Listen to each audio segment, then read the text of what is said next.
Smart meter যে আসলে prepaid metre তা অবশেষে মমতা সরকার স্বীকার করে নিল। উন্নত প্রযুক্তির এই স্মার্ট মিটার যে মানুষের বিদ্যুতের অধিকার ছিনিয়ে নিতে চলেছে তা গত ২ বছর যাবৎ বামপন্থীরা সোচ্চারে বলে আসছিল। লোকসভা নির্বাচনের পর পশ্চিমবঙ্গ রাজ্য বিদ্যুৎ বণ্টন কোম্পানি পূর্ণোদ্যমে গার্হস্থ্য বিদ্যুৎ গ্রাহকদের দ্রুত স্মার্ট মিটার লাগানোর যে লিফলেট গ্রাহকদের মধ্যে বিতরণ করছে তাতে স্বীকার করে নেওয়া হয়েছে যে স্মার্ট মিটার আসলে প্রিপেড মিটার। গ্রাহকদের মোবাইল ফোনের মতো আগে টাকা রিচার্জ করলেই বিদ্যুৎ ব্যবহার করা যাবে। প্রিপেড মিটারে টাকা শেষ হয়ে গেলে গ্রাহকদের বাড়িতে বিদ্যুৎ সরবরাহ বন্ধ হয়ে যাবে এবং গ্রাহকদের অন্ধকারে থাকতে হবে রিচার্জ না করা পর্যন্ত।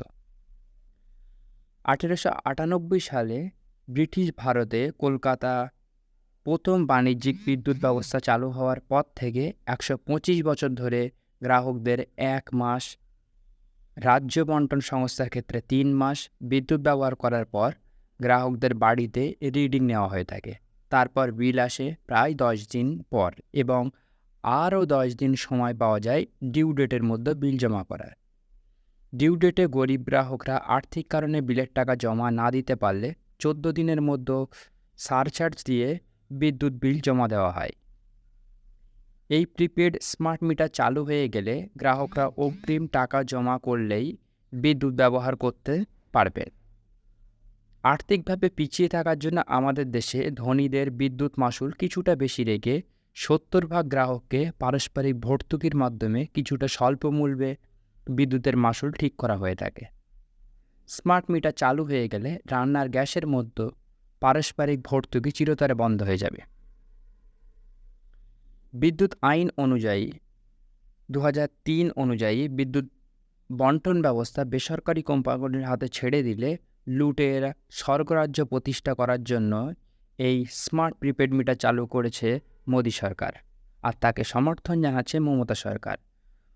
মোদীর রাজত্বে সরকারি মালিকানাধীন বিদ্যুৎ ক্ষেত্র আজ এক ভয়ঙ্কর বিপর্যয়ের মুখে। বিদ্যুৎ উৎপাদন সংস্থাপিত 4,18,000 মেগাওয়াটের মধ্যে 50% বেশি মালিকানা আদানি, টাটার মতো প্রাইভেট কর্পোরেট সংস্থার হাতে চলে গিয়েছে। ওয়ার্ল্ড ব্যাংকের নির্দেশে 2021 সালের জুন মাসে কেন্দ্রীয় মন্ত্রিসভায় বিদ্যুৎ বণ্টনের পুনর্গঠন সংক্রান্ত একটি প্রকল্প অনুমোদিত হয়েছিল, যার ব্যয় ধরা হয়েছিল 3,03,758 কোটি টাকা। এর মধ্যে কেন্দ্র 97,631 কোটি টাকা এক্ষেত্রে সাহায্য হিসেবে দেবে। কেন্দ্রীয় সরকার বিদ্যুৎ ক্ষেত্র বেসরকারীকরণের উদ্দেশ্যে সংস্কারের নামে যে স্কিম এনেছে তার গাল ভরা নাম দেওয়া হয়েছে রিভ্যাম্পড ডিস্ট্রিবিউশন সেন্টার স্কিম, RDSS। এই স্কিমেই স্মার্ট মিটারিং স্কিম জোর করে চাপিয়ে দেওয়া হচ্ছে গ্রাহকদের ওপরে। ইতিমধ্যে পশ্চিমবঙ্গ সরকার কেন্দ্রীয় সরকারের সমস্ত শর্ত মেনে নেওয়ায় কেন্দ্রীয় সরকার এই স্কিম অনুমোদন দিয়েছে। কেন্দ্রীয় সরকার দিনের সময় অনুযায়ী বিদ্যুৎ মাশুলের নিয়ম চালু করতে চলেছে। দিন রাতের চাহিদা অনুযায়ী বিদ্যুতের দামকে 3 ভাগে ভাগ করে মাশুল নির্ধারণ করা হবে। সকাল 5টা থেকে সন্ধ্যা 5টা, সন্ধ্যা 5টা থেকে রাত 11টা এবং রাত 11টা থেকে সকাল 5টা পর্যন্ত।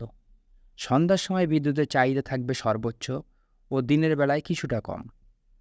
গরিব ও মধ্যবিত্ত গ্রাহকদের সন্ধ্যাবেলায় বিদ্যুতের উচ্চ মাশুলের জন্য লাইট, ফ্যান বন্ধ করে অন্ধকারে থাকতে হবে। রাজ্য বিদ্যুৎ বণ্টন কোম্পানি এই প্রিপেড স্মার্ট মিটারের কাজ ত্বরান্বিত করার প্রক্রিয়া শুরু করে দিয়েছে। আগামী দিনে এই রাজ্যের বিদ্যুৎ গ্রাহকদের অগ্রিম টাকা রিচার্জ করেই বিদ্যুৎ ব্যবহার করতে হবে। ইতিমধ্যে গোয়েঙ্কার মালিকানাধীন CESC জুলাই মাস থেকে মাশুল বৃদ্ধি করতে চলেছে। সরকারি বিভিন্ন দপ্তরের কাছে পশ্চিমবঙ্গের বিদ্যুৎ বণ্টন কোম্পানির বকেয়া বিলের পরিমাণ 1600 কোটি টাকার বেশি। এই স্মার্ট মিটার চালুর কারণে বণ্টন কোম্পানির রিডিং ও বিলের কাজে নিযুক্ত 6,000 ঠিকাকর্মীর বিকল্প কর্মসংস্থানের ব্যবস্থা না করে ছাঁটাইয়ের দিকে ঠেলে দেওয়া হচ্ছে। এই পরিপ্রেক্ষিতে একতরফাভাবে প্রিপেড মিটার লাগানোর বিরুদ্ধে প্রতিবাদ ধ্বনিত হোক। সিদ্ধার্থ সেনগুপ্ত, আড়িয়াদহ, কলকাতা। গণশক্তি পত্রিকা।